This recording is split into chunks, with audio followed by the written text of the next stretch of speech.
Assalamualaikum warahmatullahi wabarakatuh. Salam sejahtera untuk kita semua. Om Swastiastu, Namo Buddhaya, salam kebajikan.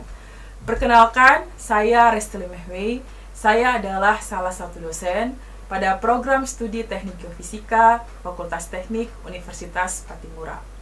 Pada kesempatan kali ini, saya akan memaparkan pernyataan diri dosen dalam unjuk kerja Tridharma Perguruan Tinggi bidang pengajaran.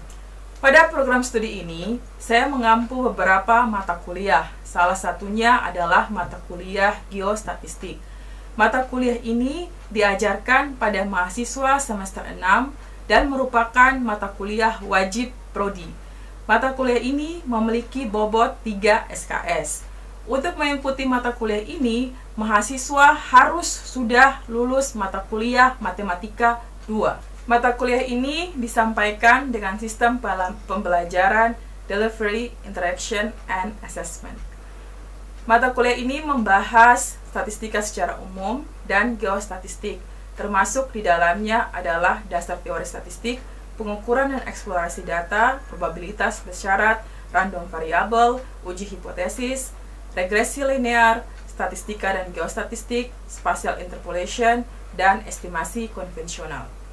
Capaian pembelajaran lulusan mengacu pada kurikulum Prodi Teknik Geofisika, yaitu yang pertama, pengetahuan dasar dan pemahaman tentang ilmu fisika, matematika, dan kimia yang menjadi dasar bagi observasi dan pengukuran geofisika.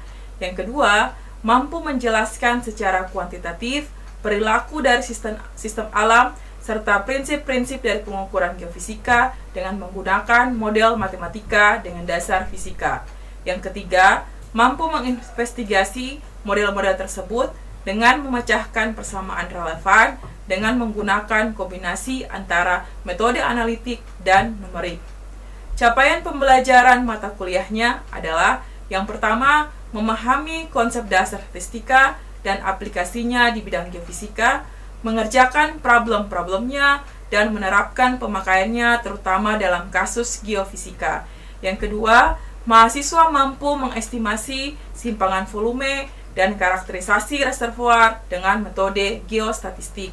Yang ketiga, mahasiswa mampu menerapkan metode interpolasi dan pemodelan hubungan spasial dalam konteks geostatistik untuk aplikasi geofisika. Materi pembelajaran pada mata kuliah ini sebagai berikut.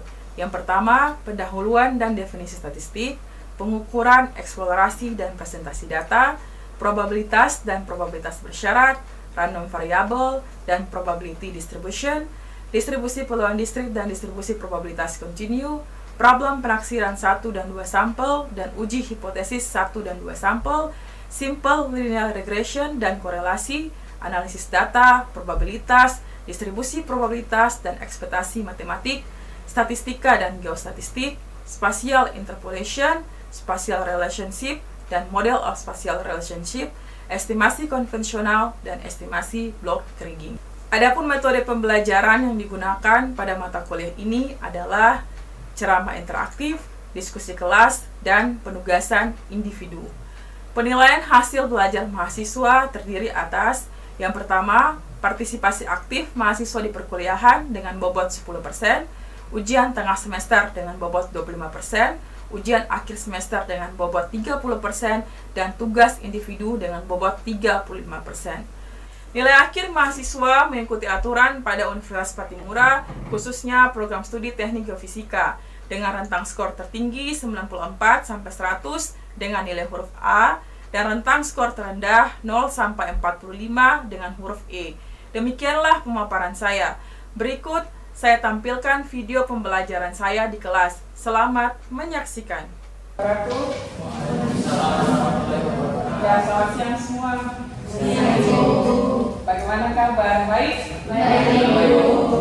Ya, hari ini saya melanjutkan pertemuan kuliah ya untuk mata kuliah geostatistik. Jadi pertemuan ini merupakan pertemuan ke-11. Jadi kan sebelumnya sudah disampaikan ya. Nah, hari ini kita bahas menyangkut tentang spatial interpolation ya. Nah, sebelum saya lanjut,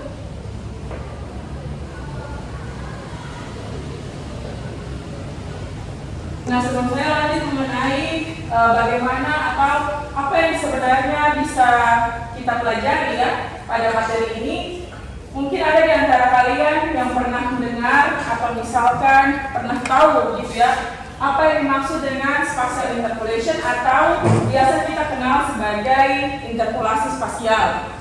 Ada yang bisa memberikan semacam definisi atau misalkan menggambarkan kepada saya kira-kira spatial interpolation itu apa sebenarnya, sebelum saya masuk ke materi yang mau saya ajarkan pada siang hari ini. Ada? Excel mungkin bisa? Ya, jadi kalau menurut pemahaman saya spatial interpolation ini mungkin seperti dari yang namanya itu interpolation. Jadi itu kayak memperkirakan data misal suhu atau ketinggian ya, di daerah yang mungkin tidak terukur. Jadi ada data di X, data di kiri, terus di kanan, terus di tengah-tengahnya itu diperkirakan datanya berapa. Kalau dari pemahaman saya seperti itu. Iya, jadi kalau dari Excel ini disampaikan bahwa interpolation ini kita akan memperkirakan, ya, memperkirakan apa? Berarti kita memperkirakan suatu data, ya, suatu data dari suatu lokasi, misalkan atau suatu wilayah. Nah, ada yang punya pemahaman yang lain? Rehan mungkin? Tidak ada? Nah, kalau tidak ada, ya jadi yang disampaikan oleh Excel itu ada benarnya ya. Jadi kalau misalkan kita bahas menyangkut tentang spatial interpolation ya, berarti itu membahas terkait dengan proses memperkirakan nilai ya, nilai dari suatu titik dari titik yang lain ya, yang tidak memiliki sampel. Jadi kalau pertemuan-pertemuan yang lalu di dalam geostatistik itu kan kita sudah belajar menyangkut tentang populasi dan juga menyangkut tentang sampel. Nah, kalau misalkan, jadi kalau misalkan kalian lihat gambarannya ini ya, yang saya letakkan di sini, nah gambar-gambar titik yang ini adalah titik yang sudah kita ketahui nilainya. Yang saya kotakin merah itu adalah nilai-nilai dari titik sampel yang sudah kita ketahui. Sedangkan yang lainnya yang tidak dikotakin merah itu adalah nilai-nilai yang belum diketahui. Makanya untuk memperkirakan atau mengetahui nilai-nilai tersebut kita membutuhkan yang namanya interpolasi spasial. Ya, makanya interpolasi spasial itu didefinisikan sebagai suatu proses untuk memperkirakan nilai permukaan pada titik-titik yang tidak memiliki sampel, ya, berdasarkan nilai-nilai permukaan yang sudah diketahui dari titik-titik yang lainnya. Nah, itu adalah pemahaman atau definisi interpolasi spasial kalau misalkan menurut dari S3. Jadi S3 ini salah satu perusahaan yang bergerak atau yang membangun, yang mengembangkan software-software GIS. Jadi kalau software GIS itu kan yang biasanya kita kenal kan ada ArcGIS ya, ada juga misalkan Quantum GIS ya, ada lagi misalkan Saga, ada lagi misalkan Grace ya, dan lain-lain sebagainya. Nah, ini adalah bagian dari tools yang biasanya kita gunakan ya sebagai software untuk menginterpolasi suatu data ya. Nah, di dalam sini atau dalam materi yang mau saya ajarkan ini menyangkut 3 hal ya. Jadi apa yang dimaksud dengan interpolasi spasial? Terus ada klasifikasi terkait dengan interpolasi spasial. Jadi klasifikasi itu membagi metode-metode interpolasi berdasarkan 3 pendekatan ya. Jadi ada global dan lokal, ada eksak dan ineksak, ada deterministik dan stokastik, serta bagaimana kita melakukan perbandingan ya terkait dengan metode-metode dari interpolasi tersebut. Nah, ini contohnya ya. Jadi bagaimana kita bisa memperkirakan suatu data ya, suatu data dengan menggunakan data-data yang sudah diketahui ya. Jadi contohnya, misalkan kita punya suatu peta ya, atau kita punya suatu data. Nah, data tersebut kalau di sini menggunakan data rata-rata curah hujan tahunan ya selama periode selama 30 tahun. Nah, kita punya sekitar 150 ya, kita punya sekitar 150 titik stasiun ya. Nah, kalau misalkan kita ambil datanya, kita plot dalam sebuah pemetaan, ini kan berdasarkan koordinat, ya. Ada koordinat x-nya dan ada koordinat y-nya, atau ada koordinat lintang dan bujurnya. Nah, untuk mengetahui atau memetakan atau memvisualisasikan sampai kita bisa tahu dia punya visualisasinya bagaimana. Nah, kalau misalnya kita cuma petakan dalam bentuk koordinat saja, tentunya dia kurang informatif, ya. Makanya kita membutuhkan spasial interpolasi. Nah, spasial interpolasi inilah yang nantinya bisa menggambarkan suatu data, ya, dan suatu wilayah, nah, menjadi visualisasi yang informatif. Nah, tapi di sini saya letakkan catatan penting, ya. Jadi kalau misalkan kita mau memetakan lokasi, ya, berarti kita harus memperhatikan data yang tersedia. Ya, dan data tersedia itu apa saja. Jadi misalkan di bagian sebelah sini ini kan tidak datanya, tetapi di sekitar sini ada datanya. Nah, ini ada contoh yang lain, ya. Misalkan ini studi kasus terkait dengan pencemaran air tanah, ya, pencemaran air tanah. Jadi ini adalah titik-titik stasiun pengambilan air tanah. Jadi kalau misalkan kalian di bidang teknik fisika atau teknik kebumian, biasanya kalau kalian mau lihat pencemaran air limbah itu, nah biasanya kan kalian ada yang menggunakan resistitivitas, ya, atau metode geolistrik untuk melihat kira-kira pencemarannya ke arah mana. Nah, tetapi biasanya mengambil sampel, ya, sampel air. Nah, atau misalkan sampel tanah, gitu, ya. Nah, ini kita kan punya titik stasiun atau kita punya titik pengamatan, ya, dari beberapa atau dari suatu lokasi. Nah, untuk melakukan dia dalam suatu pemetaan, kita harus menggunakan interpolasi. Ya, interpolasi itu untuk apa? Supaya kita bisa mengetahui titik-titik yang tidak ada datanya ini. Ya, karena sini kan misalkan ada data di sini. Ini kan titik-titik yang tidak punya data. Nah, bagaimana kita bisa menggambarkan yang tidak punya data ini? Nah, itulah makanya kita menggunakan interpolasi spasial, ya. Nah, interpolasi spasial ini juga dia bergantung kepada jarak, ya. Jadi ada metode-metode tertentu yang kalau misalkan jaraknya lebih dekat, dia perhitungkan, ya. Tapi ada juga yang misalkan dia memperhitungkan keakuratan dan sebagainya. Nah, yang berikutnya ini ada klasifikasi, ya, terkait dengan spasial interpolasi. Jadi klasifikasi ini kita bagi menjadi 3 bagian, ya. Yang pertama terkait dengan pendekatan cakupan area, ya. Jadi kalau pendekatan cakupan area ini kita punya klasifikasinya itu ada 2, ya. Klasifikasi interpolasi spasial berdasarkan global dan berdasarkan lokal. Sedangkan kalau yang ini berdasarkan keakuratan, ya. Kalau berdasarkan keakuratan berarti kita punya interpolasi spasial secara eksak atau tidak eksak. Nah, yang terakhir adalah kalau misalkan berdasarkan tipe metode, ya, metode yang digunakan, berarti itu kita bisa menggambarkan sebagai deterministik atau stokastik, ya. Nah, ini di sini kita sudah meletakkan beberapa definisi, ya, beberapa definisi terkait dengan global dan lokal, ya, untuk pendekatan yang mencakup area. Jadi kalau misalkan area itu kan ada area yang luas, ya, ada area yang sedikit, atau ada misalkan area yang areanya kecil. Nah, kalau untuk yang global berarti kita menggunakan semua titik data yang tersedia. Jadi kalian perhatikan yang saya pakai ini warna hitam ini adalah bagian yang harus kita perhatikan, kita tandai, ya. Jadi kalau misalkan kita menggunakan interpolasi global, berarti kita menggunakan semua titik data yang tersedia dalam area studi. Mungkin bisa dilihat, ya. Jadi saya buat menjadi 2 bagian, ya. Jadi ada aspek, ada interpolasi global, ada interpolasi lokal, ya. Jadi kalau untuk yang interpolasi global berarti cakupan datanya kita bisa menggunakan satu titik. Contohnya gimana? Kalau misalkan kalian mau membuat tren, ya, secara makro atau tren yang secara global, misalkan suhu udara, ya, atau misalkan curah hujan atau misalkan cuaca, ya. Nah, kalian bisa menggunakan interpolasi dari global karena cakupan areanya itu besar, ya. Tetapi kalau misalkan tidak, cakupan areanya kecil, berarti kalian bisa menggunakan interpolasi lokal, ya. Karena tidak semua titik-titik yang kita peroleh terambil. Nah, yang berikutnya biasanya interpolasi global ini menggunakan polinomial dan trend surface, ya. Jadi ada perumusan, ya, polinomial misalkan orde 1, ya, orde 2 dan lain sebagainya. Sedangkan kalau interpolasi lokal itu biasanya kita menggunakan IDW, ya. Jadi kita menggunakan IDW, terus kita menggunakan spline, ya. dan kita menggunakan 3D.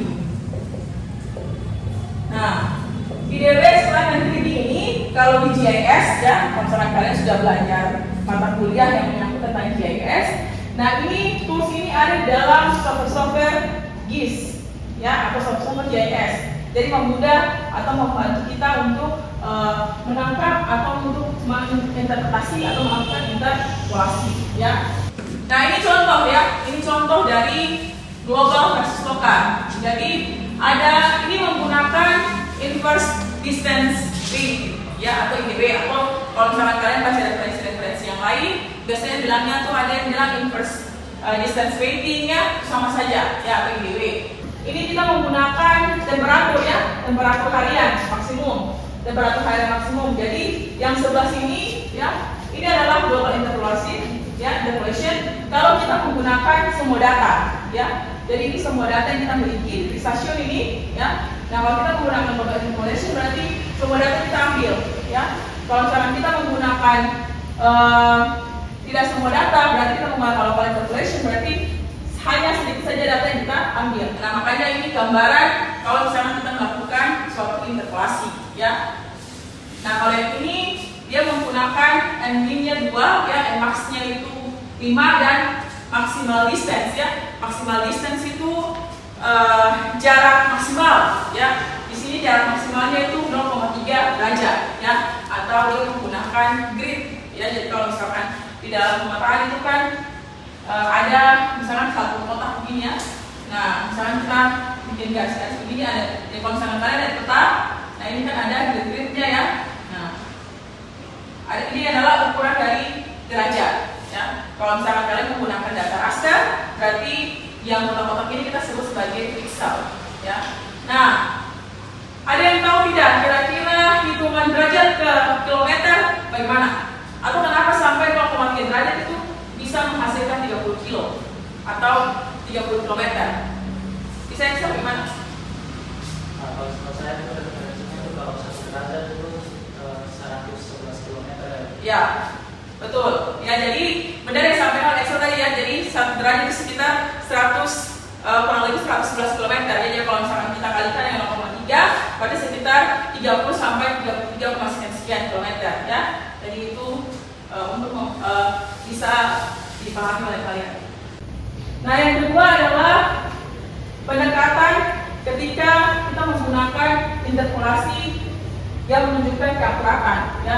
Jadi kalau misalnya kita menggunakan interpolasi eksak ya, berarti kita memprediksi nilai ya di suatu titik yang sama persis dengan nilai yang sebenarnya di titik tersebut ya. Jadi kalau misalnya kita menggunakan interpolasi eksak, berarti kita menghasilkan permukaan ya yang melewati semua titik kontrol ya. Nah, sedangkan interpolasi eksak itu memprediksi nilai di suatu titik yang berbeda ya dari sebenarnya di titik tersebut. Nanti kita lihat di slide berikutnya itu ada contoh yang sudah saya tambahkan. Nah, ini contoh ya, ini contoh dari interpolasi eksak dan interpolasi tidak eksak. Nah, ini juga contoh ya. Nah, kalian bisa lihat kalau saya mau mempelajari ulang ya, berarti kalian bisa lihat di bagian bawah itu ada sumber-sumber yang saya letakkan, itu bisa diklik untuk dipelajari lebih jauh ya. Nah, ini mungkin bisa lebih paham ya untuk kalian. Jadi kalau untuk yang penggunaan dalam bidang kebumian ya, atau misalkan dalam bidang geofisika itu bagaimana? Misalkan kita menggunakan interpolasi eksak untuk melihat peta anomali gravitasi ya. Sedangkan untuk interpolasi tidak eksak kita menggunakan misalkan distribusi suhu ya, distribusi suhu dari data sumur. Nah, sedangkan metodenya kita bisa menggunakan IDW ya, atau inverse distance weighting tadi sama 3D ya. Sedangkan yang untuk interpolasi eksak kita bisa menggunakan transversi atau polinomial. Nah, yang berikutnya ini terkait dengan klasifikasi interpolasi spasial, tetapi untuk yang berdasarkan pendekatan metode ya. Jadi kalau berdasarkan pendekatan metode berarti ada deterministik dan stokastik ya. Kalau deterministik ini interpolasi yang tidak memberikan penilaian atau estimasi terhadap kesalahan error ya dari hasil-hasil prediksi. Jadi kalau misalkan kita menggunakan metode IDW ya, atau kita menggunakan metode spline itu, kita tidak memperhitungkan terkait dengan dia punya kesalahan error ya. Jadi kita tidak memperhatikan ini, atau kita tidak memperhitungkan kesalahan errornya. Nah, sedangkan kalau misalkan stokastik itu perbedaannya berbeda ya. Jadi kita memperhitungkan kesalahan errornya. Nah, nanti kan di pertemuan selanjutnya nanti kalian akan diajar menyangkut tentang variogram ya, semi variogram. Nah, itu semuanya berhubungan dengan kriging ya. Nah, ini semuanya berhubungan dengan kriging. Atau kalau misalnya kita menggunakan metode untuk interpolasi spasial, berarti dia masuk di stokastik. Di dalam metode kriging ini nanti kita akan memperhatikan terkait dengan variansi kesalahan atau variansi errornya. Makanya kenapa untuk penggunaan interpolasi spasial ini ada yang tidak memperhatikan kesalahan ya atau variansi errornya, dan ada yang memperhatikan ya. Memperhatikannya itu ini adalah kriging. Kita masuk yang ketiga, ini terkait dengan perbandingan ya, interpolasi berdasarkan metode ya. Jadi yang pertama terkait dengan trend surface interpolation ya. Nah, trend surface interpolation ini metode interpolasi global. Jadi dia masuk dalam metode interpolasi global. Kalau global tadi berarti berdasarkan apa pendekatannya? Kalau global tadi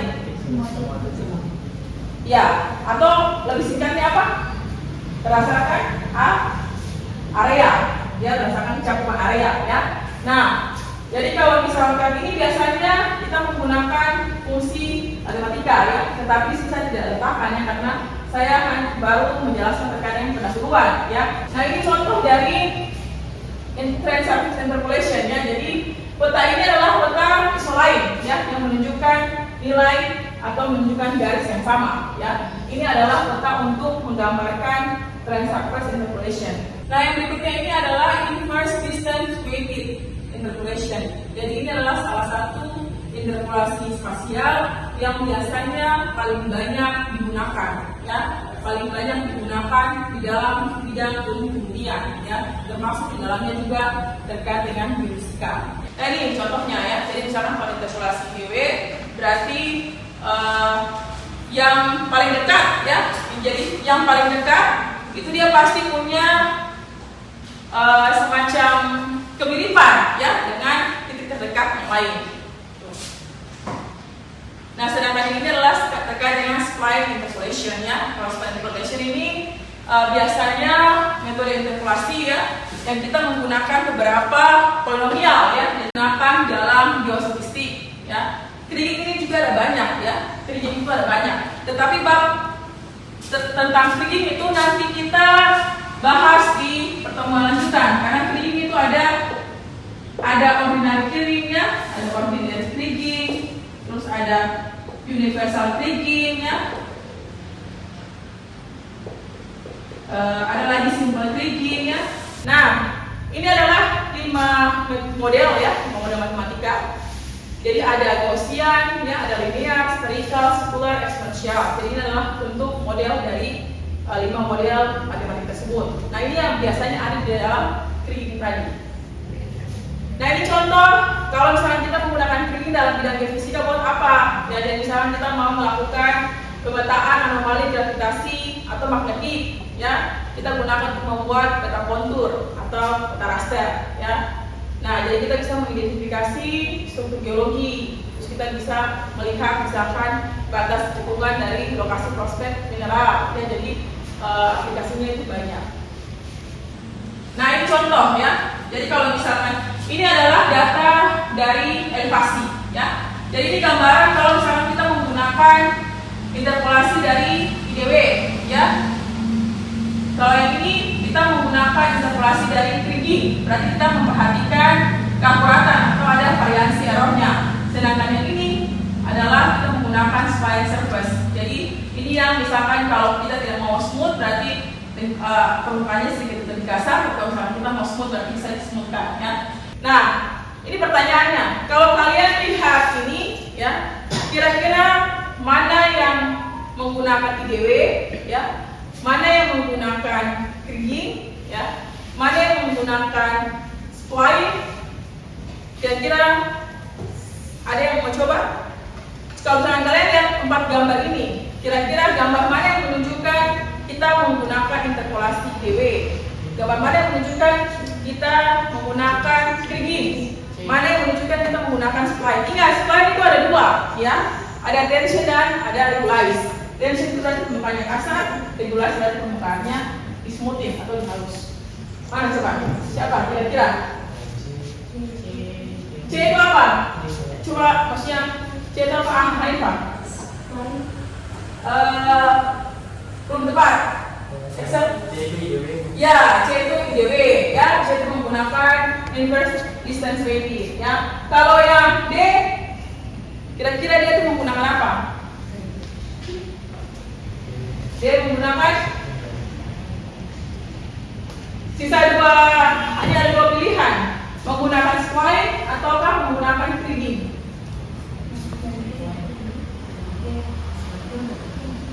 Ya apa? Ya, dia krigingnya. Nah, kalau yang C, yang E itu menggunakan apa? Spline apa?